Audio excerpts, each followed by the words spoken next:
Estábamos, ay, Dios mío.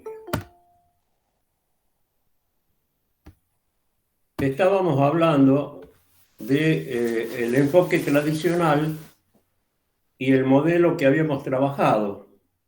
Hay una definición de Alfred Marshall que dice de que economía es la ciencia que estudia los asuntos ordinarios de la vida, los asuntos de la universidad, pero cuando ellos se relacionan con el uso y el goce de las condiciones materiales del bienestar. Recordemos que dijimos que acá, en ese dibujo, estaba también comprendido lo que es un sistema económico. El sistema económico muestra las relaciones existentes entre los recursos y la tecnología, que no es otra cosa que hablar del grado de eficiencia entre una nación con respecto a otra. Eso es lo que muestra el sistema económico. Dijimos que el objetivo del sistema económico era mejorar siempre, o sea, incrementar siempre la eficiencia en la transformación de los recursos en bienes y servicios. Y también debía afianzar el nivel de vida logrado y propender, o sea, tender hacia lo que hemos denominado el progreso social. Ese objetivo del sistema económico se cumple a través de determinadas funciones. Por supuesto que estas funciones se pueden resolver y se pueden llevar a cabo, sobre todo, a raíz de la existencia del mecanismo de los precios. Porque dijimos que los precios son indicadores, son incentivos para la asignación eficiente de los recursos. Entonces, las funciones del sistema económico son, en primer lugar, fijar prioridades. Es decir, hay que establecer prioridades. En otras palabras, ¿qué producir? Entonces, ¿para qué sirve el mecanismo este de los precios? Simplemente porque para preguntarnos qué producir, lo que hacemos es mirar los precios de los distintos bienes y servicios que pensamos producir. Si fuéramos un productor agrícola, miraríamos qué precio tiene la soja, qué precio tiene el maíz, qué precio tiene el poroto, qué precio tiene el trigo, y en función de eso estimaríamos los costos que tendríamos tanto de cultivo como de cosecha para conocer cuál es nuestro margen de utilidad y cuál de todas estas actividades elegiremos para producir. O sea, ¿qué vamos a producir? Entonces, la respuesta está que vamos a producir aquellos bienes cuyos precios sean altos frente al costo que implique producirlos. Es decir, lo que buscamos es maximizar la ganancia. En segundo lugar, la segunda función consiste en organizar la producción. Organizar la producción no es otra cosa que ordenar los recursos productivos para obtener la máxima producción posible. Es decir, tendremos que combinar los recursos materiales, los recursos humanos, los recursos tecnológicos y los recursos materiales de tal manera que nos permita mejorar la producción. Eso también se hace a través del mecanismo de los precios. Es decir, ¿cómo se organiza la producción? Primero, vamos de lo micro a lo macro, de lo pequeño a lo mayor, a lo más grande. ¿Cómo se organiza la producción dentro de una firma, dentro de una empresa? La producción se organiza buscando minimizar los costos. Por ejemplo, si deseáramos, en primer lugar, antes de que sigamos con qué deseamos, sino pensemos nos situemos en la Facultad Regional Tucumán y nos preguntáramos qué podemos producir, es decir, qué negocio podemos poner que nos permita obtener una ganancia. Bien, entonces nos tenemos que fijar en qué gastamos toda la comunidad tecnológica si estuviera asistiendo a los eventos presenciales o a las clases presenciales como era antes. ¿Y en qué gastamos?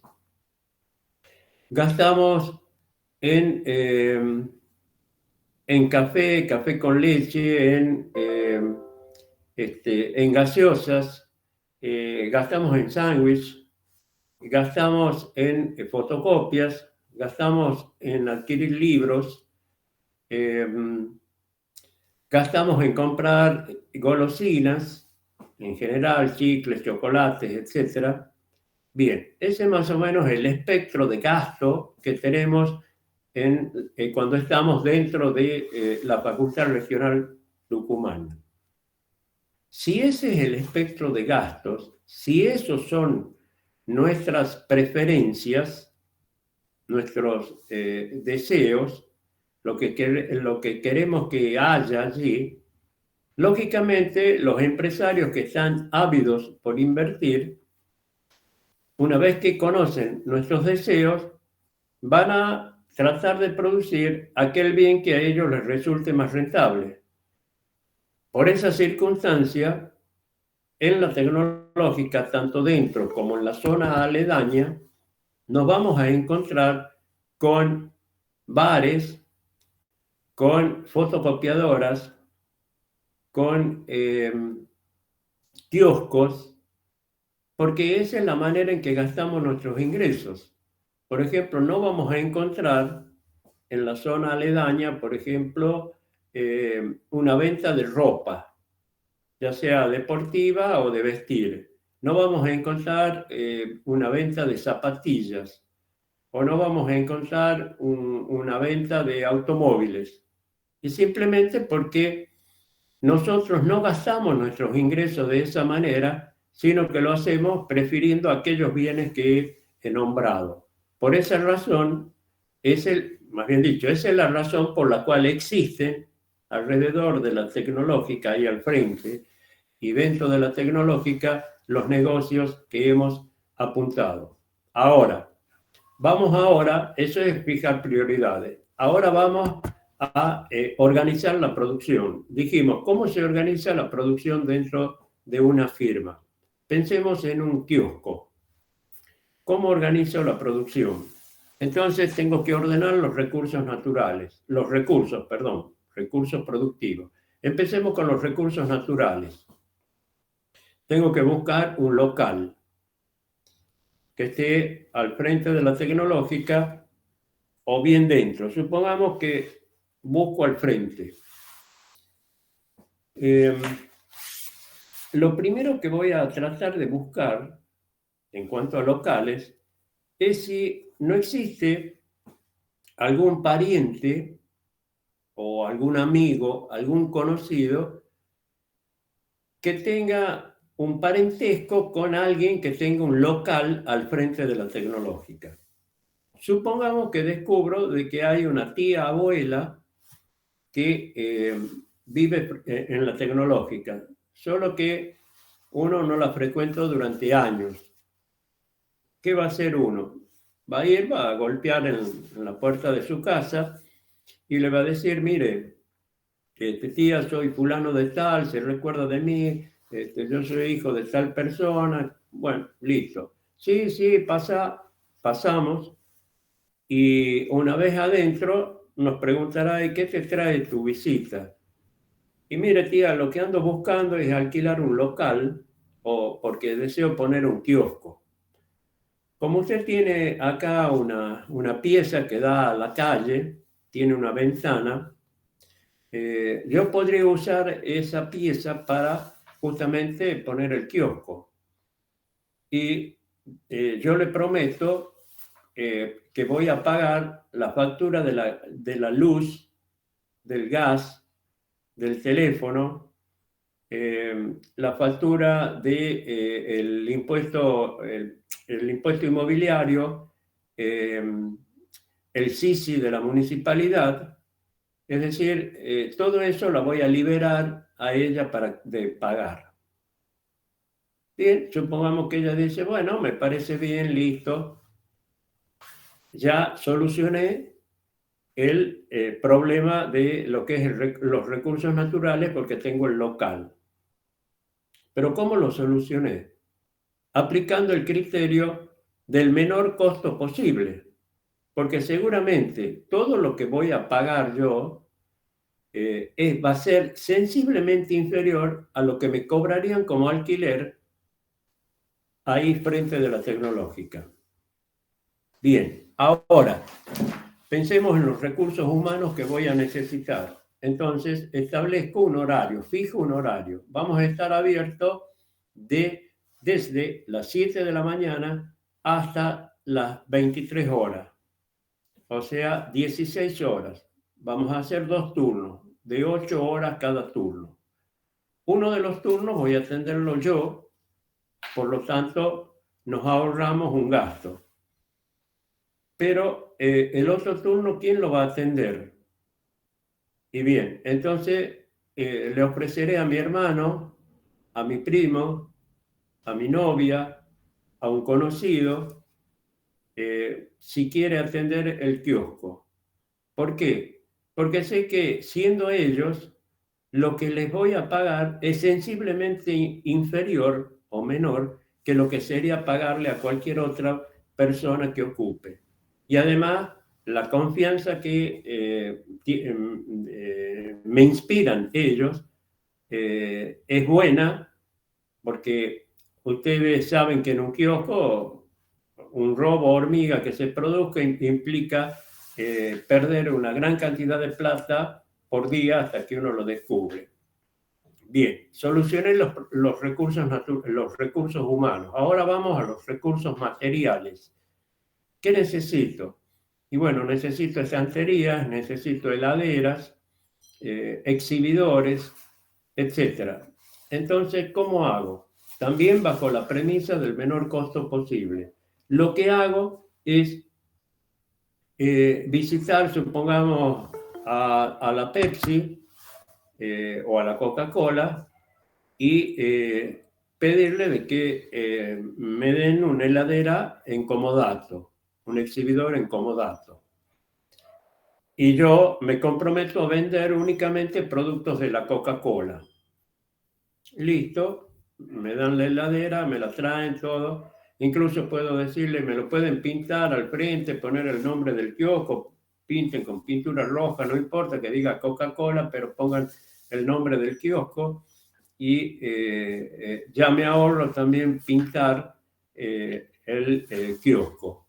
Ahora, lo mismo hago, ahora que viene la época estival, el verano, me voy a Frigor o a Grido y también hablo con ellos a ver si me pueden entregar en comodato un freezer y yo vendo los productos de ellos, en exclusividad de ellos. Voy a Arcor y consigo las estanterías y me comprometo a vender los productos de ellos y así sucesivamente. Supongamos que no obstante todo lo que he conseguido, todavía necesito algunas ménsulas para poner en la pared y bueno, las compraré. ¿Cuáles compraré? Y ménsulas usadas que estén en buenas condiciones, total, las puedo reacondicionar, pintar y colocarlas de nuevo. Es decir, soluciono el problema de los recursos materiales. En definitiva, ¿cómo se organiza la producción dentro de una firma, dentro de cualquier empresa, dentro de un taller mecánico, dentro de un drugstore? Buscando minimizar los costos.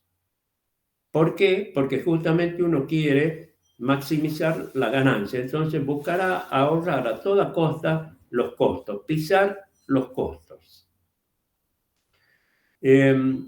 Bien, así también se organizan las firmas dentro de cada industria.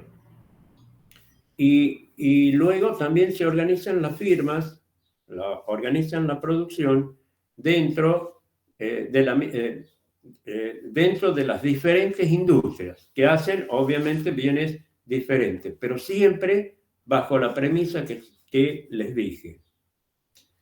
La tercera función del sistema económico consiste en distribuir el producto.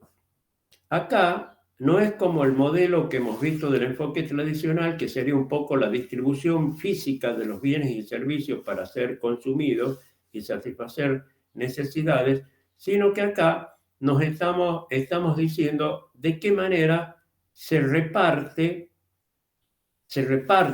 los ingresos generados por la venta del producto. En otras palabras, de qué manera se reparte la torta. Porque todo ese esfuerzo productivo que hicimos nos dio como resultado una suma de X cantidad en pesos de ingresos.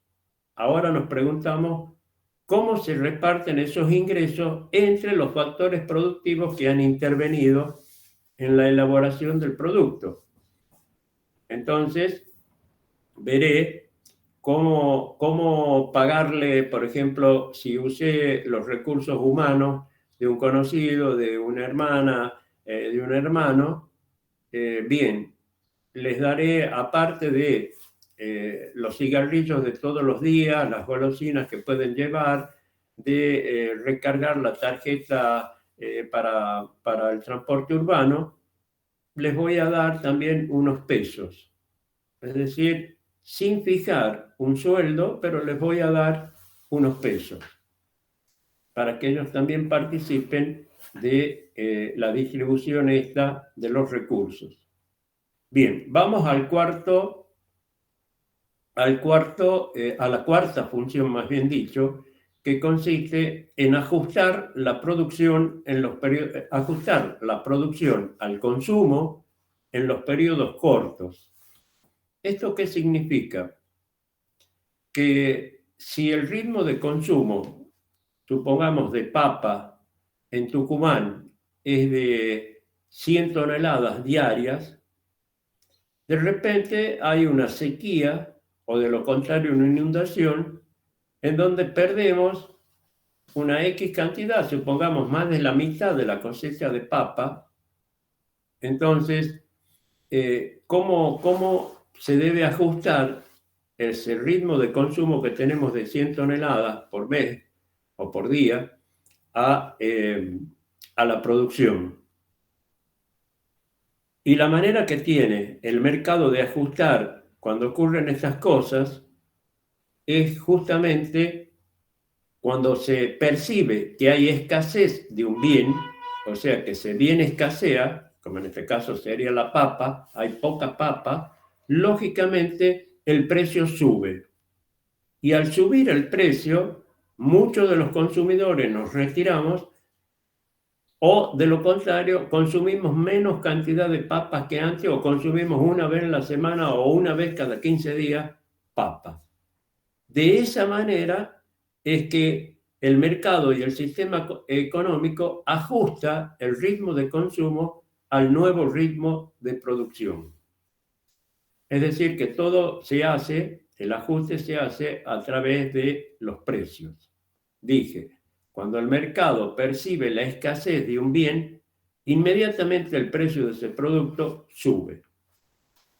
Y por último, tenemos la función que consiste en mantener el nivel de vida alcanzado y consolidar y llegar al anhelado progreso social, que no es otra cosa que una ratificación del objetivo del sistema económico. Bien, cuando les hablaba de la distribución del producto, omití decir algo, porque estamos con el tema de que todas estas funciones se cumplen a través del mecanismo de los precios. Entonces, ¿cómo se distribuye los ingresos, cómo se reparte la torta entre los diferentes factores productivos? Esto se hace a través de por ejemplo, en la mano de obra en función de la cantidad de recursos productivos que la persona posee.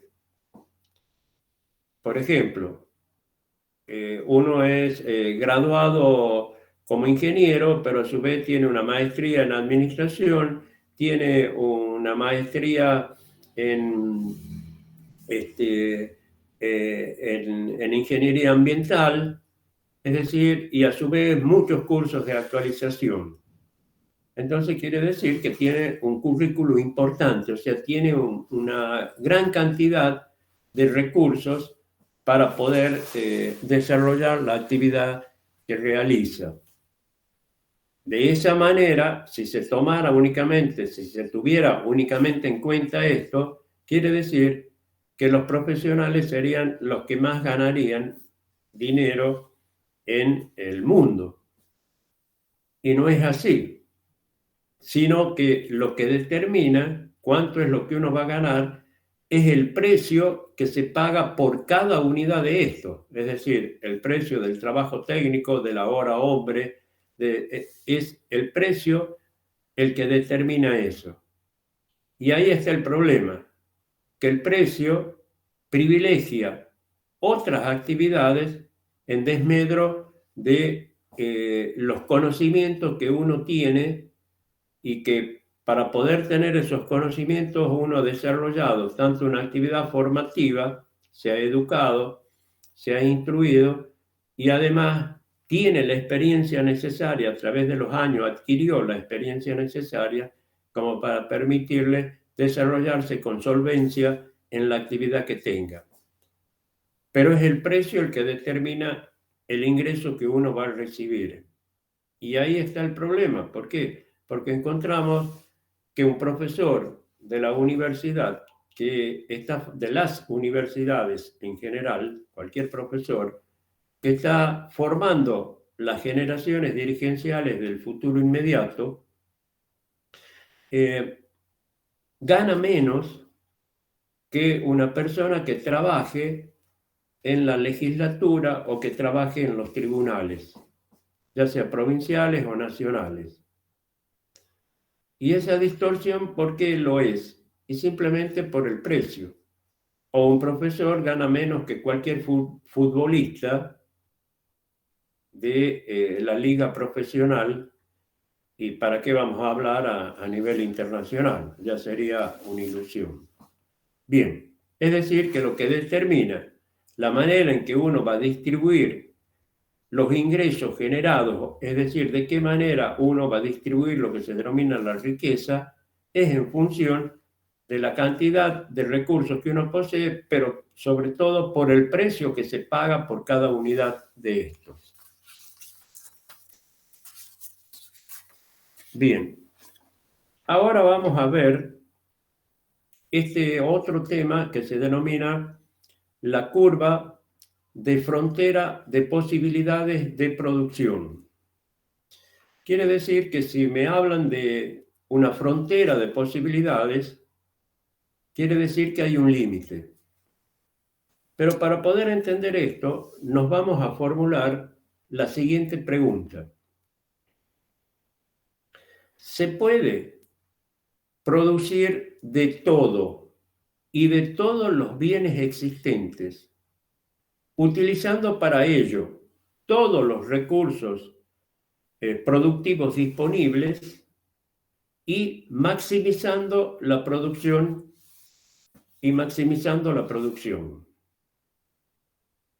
Repito la pregunta. ¿Se puede producir de todo y de todos los bienes posibles, utilizando todos los recursos productivos que se disponen y maximizando la producción, optimizando la producción obtenible?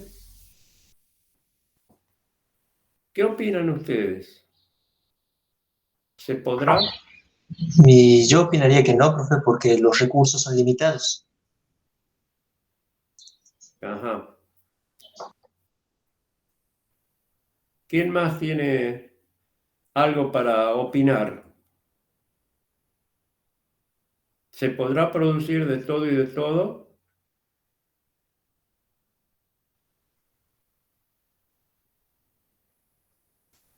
Están haciendo la siesta, parecen los demás.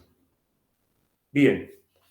Entonces, para contestar la pregunta, que su compañero lo dijo, vamos a trabajar con un ejemplo sencillo. Vamos a trabajar con un modelo de una economía que únicamente produce dos bienes. Lo que ustedes quieran, cocinas y heladeras, heladeras y celulares, automotores y celulares, dos bienes, no importa cuáles. Bien. Es decir, esa economía únicamente produce dos bienes. Para eso tiene los recursos productivos, los escasos recursos productivos, y va a afectar todos esos recursos productivos para producir ambos bienes y lograr el todo de todos los bienes hechos, de cada uno de esos bienes, y logrando la máxima producción, maximizando lo que sería la producción. Bien, ¿qué es lo que va a ocurrir? Y va a ocurrir esto. Acá tienen ustedes la curva de frontera de posibilidades de producción que establece ese límite. Y ya vamos a ver por qué. Entonces, trazamos los ejes estos cartesianos. En el eje de las abscisas,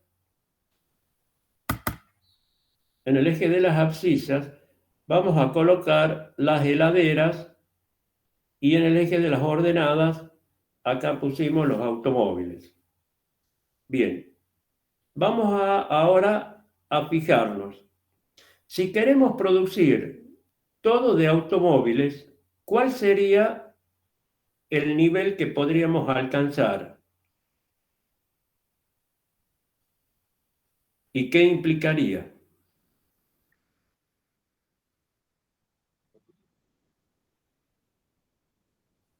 Perfecto. Es decir, vamos a alcanzar el punto máximo que sería A en la producción de automóviles, pero eso nos obligaría a renunciar a 0 heladeras. O sea que en el punto A producimos 6.000 automóviles y 0 heladeras. Ahora vamos al punto B, en el eje de las abscisas, tenemos las heladeras y también ocurre lo mismo. Para producir todo de B, para producir todo de H heladeras, tenemos que renunciar a la producción de A, que son los automóviles. Por lo tanto, vamos a alcanzar, creo que leo alrededor de 6.000 o 5.000, pongamos, heladeras o tal vez más. Sí, 5.000 más o menos heladeras. Bien, entonces el punto B tiene 5.000 heladeras y 0 automóviles. Absurdo, lógicamente, el ejemplo, porque nunca se va a producir más de automóviles que con respecto a heladeras. Pero bueno, lo aceptemos, total, tiene efectos didácticos esto. Ahora, analicemos cada uno de los puntos. Hay un punto interior, el punto este que está acá, ya les digo cuál es, el punto E de Eduardo, tiene 2.000 automóviles y 500 heladeras, creo. 2.000 automóviles y 500 heladeras. Entonces, ese punto lo podemos lograr, podemos hacer eso o qué podemos decir con respecto a ese punto.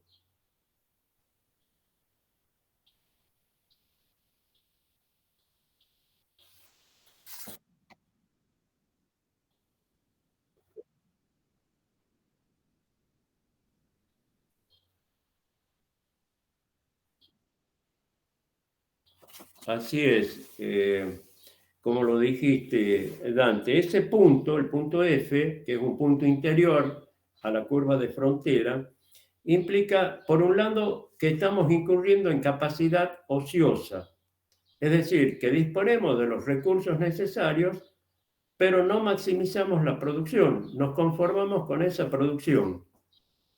En otras palabras, si uno fuera el gerente de producción de esa firma, a las 24 horas tendría que tener el telegrama de despido porque tiene todo lo necesario para producir más, y por ineficiencia de él no lo hace. Ese punto F es un punto de ineficiencia. En cambio, los puntos A y B que habíamos visto son puntos de eficiencia. Simplemente porque son puntos de eficiencia porque maximizamos la producción a través de utilizar todos los recursos disponibles.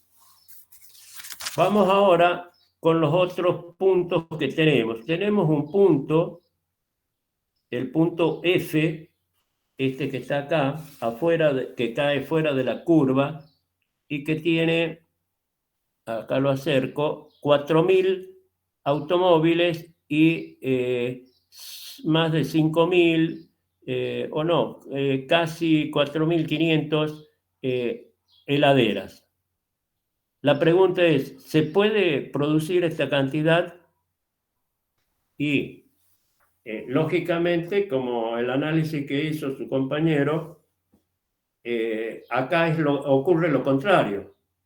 No podemos lograr ese punto de producción porque acá ya tenemos escasez de recursos, no tenemos los recursos necesarios, la capacidad instalada para poder hacerlo y alcanzar ese nivel de producción. Por lo tanto, es un punto inalcanzable en función de la cantidad de recursos que disponemos. Ahora, analicemos los puntos que son el punto C y el punto D. El punto C tiene 5.000 heladeras, 5.000 automóviles y 2.000 heladeras. 5.000 automóviles, 2.000 heladeras, el punto C. Ahora, veamos en el punto D. ¿Qué ocurre acá?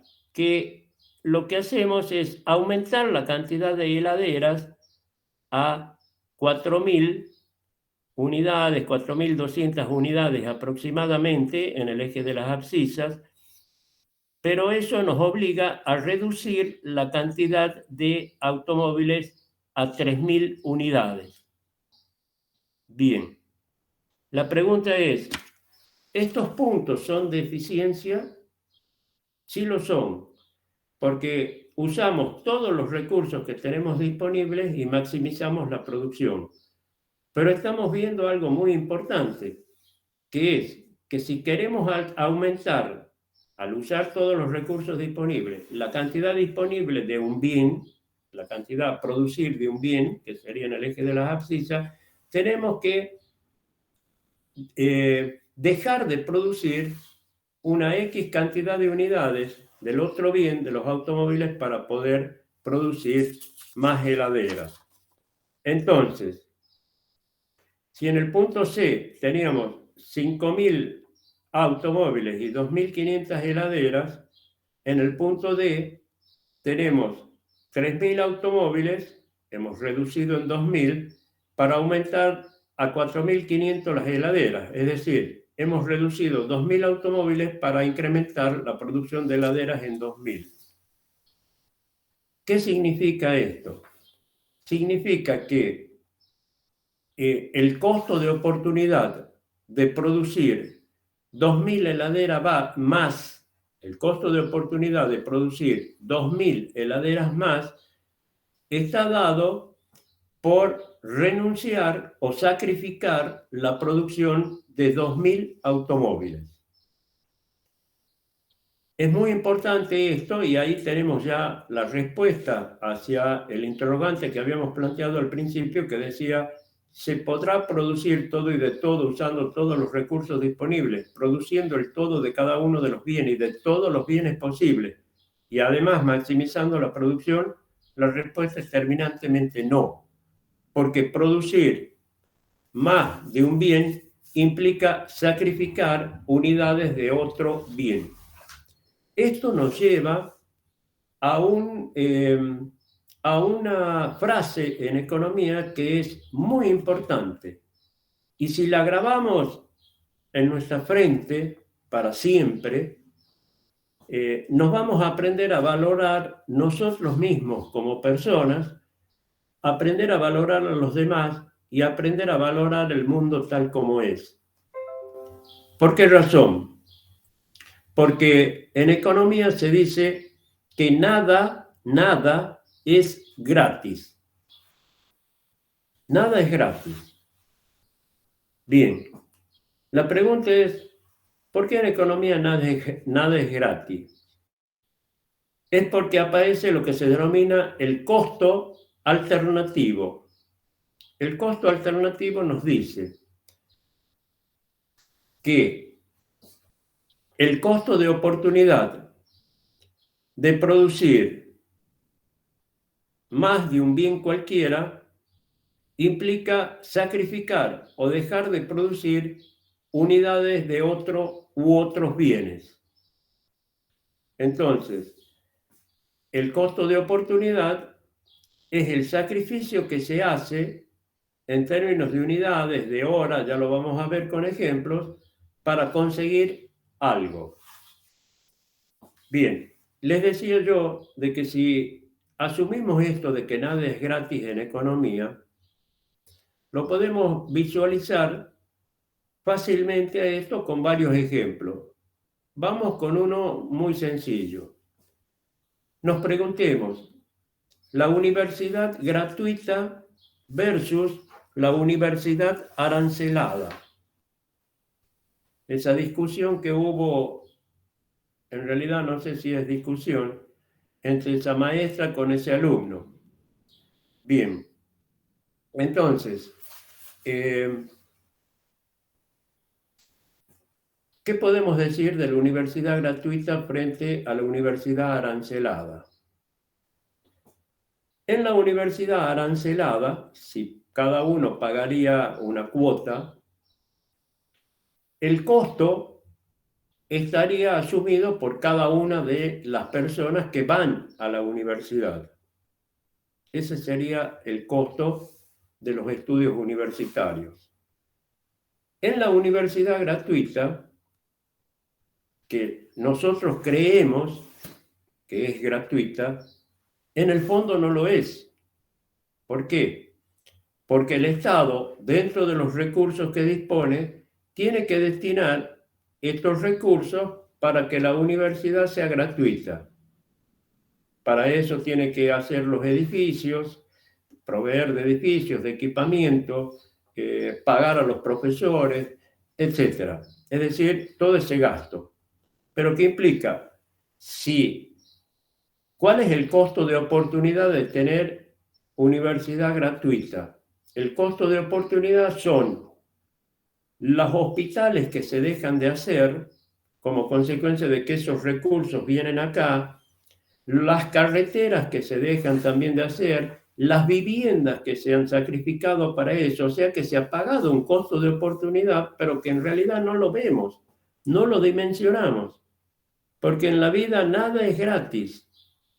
Ustedes en este momento, vamos a un ejemplo desde el punto de vista personal, ustedes dirán que asistiendo a esta clase virtual, de manera virtual, ustedes no tienen un costo, que es gratis esto. No lo es gratis.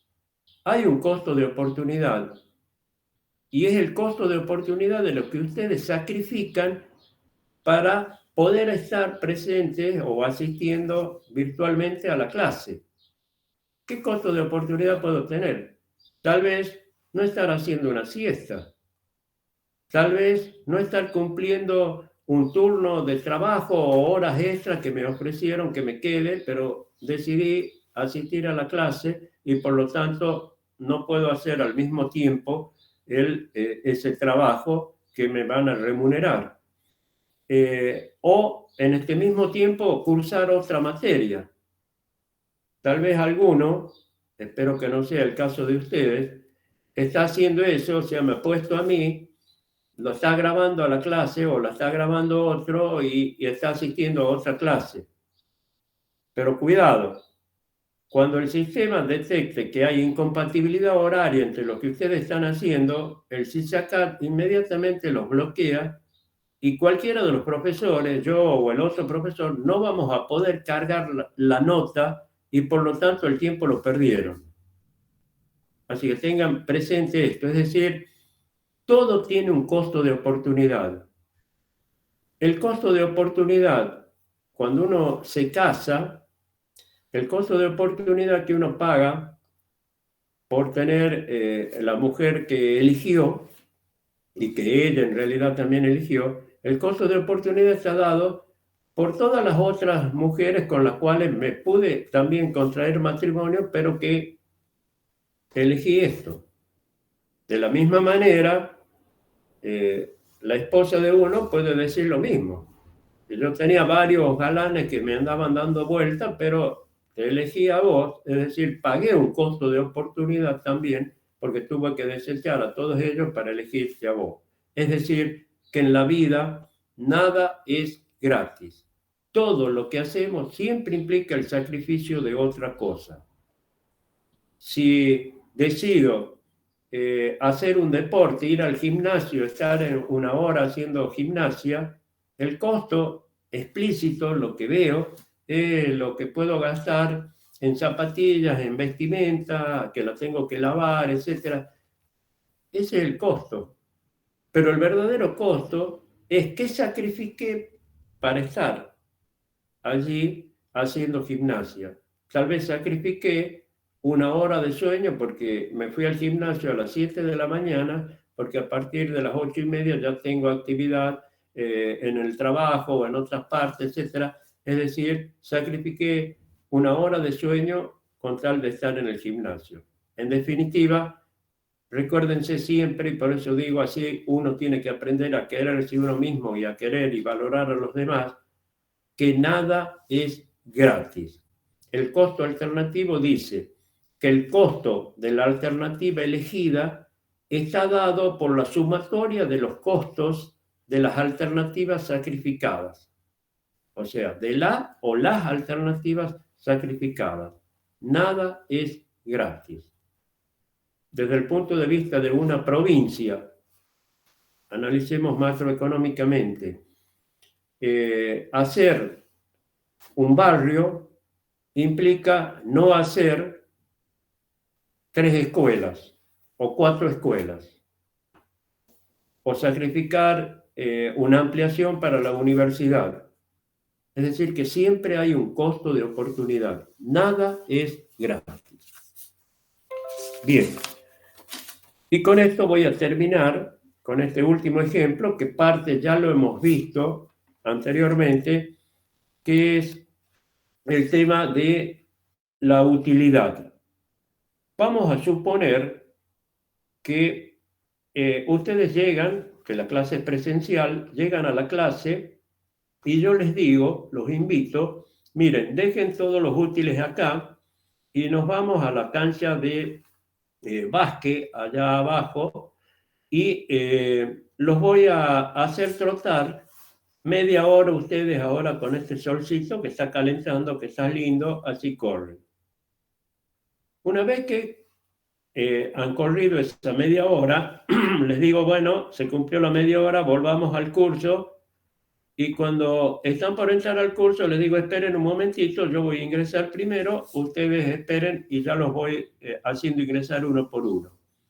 A medida que los voy haciendo ingresar, les voy entregando a cada uno un paquete de papas fritas, Lay, L-A-Y, esas papas ricas, valga la propaganda, y aparte de entregarles el paquete, lo abro, tomo un salero y le agrego más sal. Y ustedes entran al curso. Una vez que están todos en el curso, les digo, bueno, ahora traten de comer las papas fritas. Pero anteriormente yo puse en el escritorio 4 vasos, como los están viendo allá, allí, perdón. El primer vaso, que tiene un objeto ahí, que es un hielo, lógicamente está lleno de líquido. El segundo vaso también está lleno de líquido. El tercero igual y el cuarto también está lleno. Yo les pregunto, ¿ustedes se inclinan por comer las papas fritas o por venir a tomar los vasos de agua? o vasos de Coca-Cola o vasos de el líquido que ustedes deseen. ¿Qué prefieren? Correcto.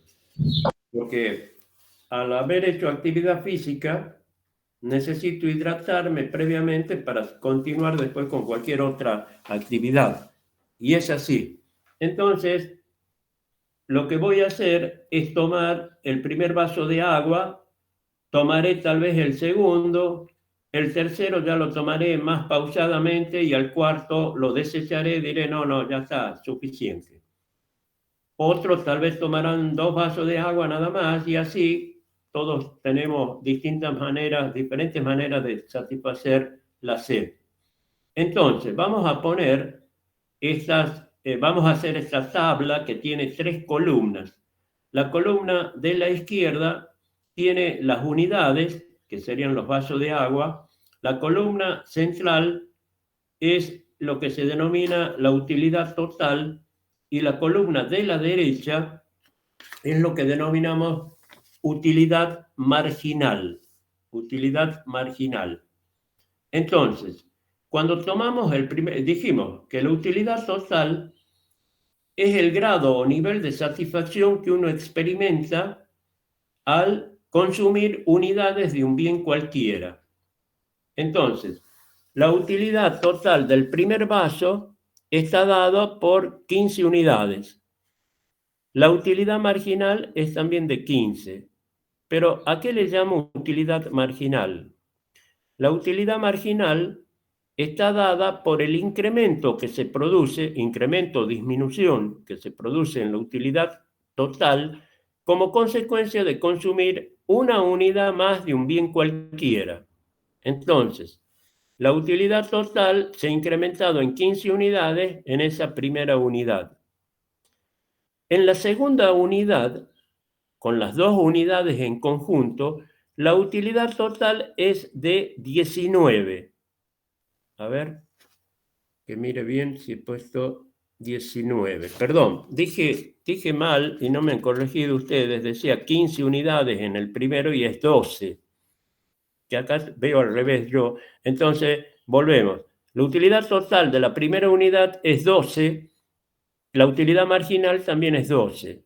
Ahora, cuando consumimos las 2 unidades, el primer y segundo vaso en conjunto, obtenemos una utilidad total de 19 unidades. La utilidad marginal la hemos definido diciendo que es el aumento o la disminución que se produce en la utilidad total como consecuencia de consumir una unidad más de un bien cualquiera. Entonces, de consumir el primer vaso y luego el segundo vaso, la utilidad se incrementa de 12 a 19 unidades. Es decir, que el incremento es de 7, o sea que la utilidad marginal en este caso es de 7. Vamos al caso del tercer vaso. En conjunto, las 3 unidades, los 3 vasos, nos aportan una utilidad total de 24 unidades. Entonces, si esa es la utilidad total pasó de 19 que era antes a 24. 24 menos 19 nos da 5 de utilidad marginal. Y en el último vaso, tomado los 4 vasos, repito, en conjunto, porque hablamos de utilidad total, tenemos un grado de utilidad total de 27 unidades. ¿Cuál será la utilidad marginal? Es el incremento en la utilidad total al consumir una unidad más de un bien cualquiera. 27 menos 24 es 3 el resultado y por lo tanto la utilidad marginal es 3. Ustedes están viendo acá algo muy importante, porque la utilidad total puede crecer, como lo están viendo, 12, 19, 24, 27, a medida que vamos consumiendo más unidades. Pero lo que se denomina la utilidad marginal tiene un comportamiento decreciente. A medida que más unidades de un bien vamos consumiendo, la utilidad marginal va a decrecer. Esto tiene que ver con lo que es la ley de los rendimientos decrecientes, que es una ley puramente tecnológica, que dice que si tenemos un factor fijo y luego otros factores variables. A medida que vamos incrementando las unidades de ese factor variable, la utilidad marginal que vamos obteniendo va a ser decreciente, va a decrecer. Sería una cuba con un determinado volumen, un caño, y el caño lo abrimos y está cargando agua. Va a llegar un momento en que se llene la cuba y rebalse. Cuando rebalsa, significa que la utilidad marginal ya es negativa. Y si llega justo al límite, la utilidad marginal de la última unidad con la próxima es de 0, por lo tanto, no hay crecimiento ni tampoco decrecimiento. Pero la utilidad marginal, eso hay que recordar siempre, es siempre decreciente. Pensemos, en un campo podemos poner obreros a trabajar. Un obrero lo puede laborear al campo, puede arar en una X cantidad de tiempo, de acuerdo a las dimensiones, obvio. Si incluye un segundo obrero, es lógico que va a ser menor el tiempo, y así voy agregando obreros, pero va a llegar un momento en que he agregado tantos obreros que ya se estorban y el resultado final va a ser siempre decreciente. Sería lo mismo, como el ejemplo que siempre ponía cuando estábamos en clases presenciales: si traigo una persona a pintar el aula, la hará en tal tiempo. Bueno, quiero mejorarlo al tiempo. Pongo un segundo pintor y mejoro todavía el tiempo. Se acorta. Pongo un tercer pintor y así sucesivamente. Pero si coloco 100 pintores, imagínense el desastre que sería del aula, y por lo tanto, es decir, que la utilidad total ya también va a ser negativa, al igual que la utilidad marginal, porque ya no aporta en términos de disminución de tiempo el emplear más unidades físicas, en este caso los pintores, para conseguir pintar esa aula. Bien, con eso sí, damos por finalizada la clase. Nos veremos, si Dios quiere, el próximo miércoles a partir de las 14 horas, 14, 13:50 aproximadamente. Ya trataremos de estar conectados. No sé si quieren hacer una pregunta antes de que nos despidamos. Los escucho. Profe, sí. Sí, Abel. Sí, había una consulta que quería hacer acerca de los pagos que se realizan a profesionales Sí, en base a las capacitaciones que tienen, pero sí, no era el único factor que influía en... claro. Es decir, ¿cómo se determina lo que uno debiera ganar? ¿Cómo se Sí, tendría que determinar? En función de la cantidad de servicios productivos que cada uno posee. El título de grado que tengo, si tengo títulos de posgrado, cursos de actualización, años de experiencia trabajando en empresas o en la administración pública, etcétera, etcétera, etcétera. O sea que sería un resumen o el currículum de uno. claro, profe.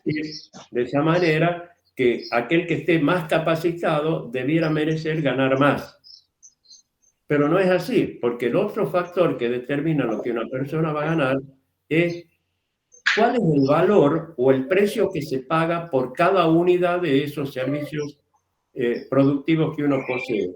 Entonces, ahí está el problema, que se privilegian otras actividades en desmedro de lo que debiera ser realmente lo positivo. Como decíamos, un jugador de fútbol gana, hasta los jugadores de aquí, de Tucumán, los rentados, ganan mucho más que cualquier profesor de todas las universidades que están instaladas acá en Tucumán. Y entonces, ¿cómo es esto? Con solo tener una actitud y una aptitud de saber manejar un balón, eso me amerita que me paguen más. Y bueno, ahí está la distorsión justamente que tenemos en el sistema económico, que privilegiamos aquellas cosas que en realidad tendrían que estar en un segundo plano y no en un primer plano como nosotros lo vemos. Bien. Entonces se refiere, profe, a que la capacidad de ganar utilidades es la que se paga más. Claro, la capacidad de ganar utilidades debiera pagarse más, pero no es así. ¿Entendés? Porque la capacidad, por ejemplo, en mi caso que tengo, yo podría asesorar una empresa para que ganen más dinero. Me tendrían que pagar en proporción al aporte que hice, pero no es así. Me van a pagar la hora que de acuerdo al nivel se le paga a un profesional que es obviamente mucho menor que lo que uno puede hacer de esa manera. Bien. Okay, profe. Bueno, con eso sí terminamos. Los dejo porque ya estoy por comenzar con la otra división, la 3K2, y que tengan un feliz fin de semana y nos vemos, si Dios quiere, el próximo miércoles. Hasta luego. Muchas gracias, profe. Gracias, profe. Igualmente, Hasta profe. luego, profe. Hasta luego, profe. Hasta luego, que anden bien.